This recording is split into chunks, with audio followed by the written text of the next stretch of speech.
I'm Michael Manazzi, Channel 6 News, San Diego. Tonight we have an important breakthrough story to share with you.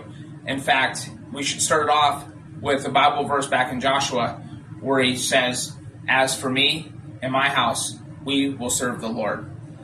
Many of you probably have heard that or have had even learned it in church or Sunday school or read it yourselves. But how much do we know about Joshua? Joshua has a breakthrough where he has had unconventional and never seen before victories with the Israelites. But let's go back to where it starts. Now that we know who Joshua is, or we know that most of you are familiar with who he was and what he's done, Joshua has succeeded Moses to lead the Israelites into the Promised Land.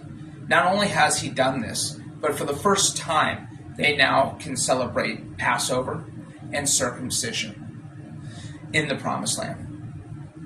He divides up the 12 tribes of Israel, and each gets their inheritance of the land.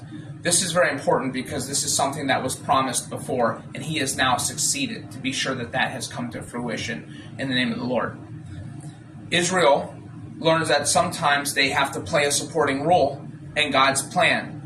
Like ourselves, we so many times want to have control and call the shots and do our way, but we see that Joshua in his book that he ends up showing that there's times we need to be obedient and let God lead us. A good example of this is when they were circling the city walls of Jericho for 6 days.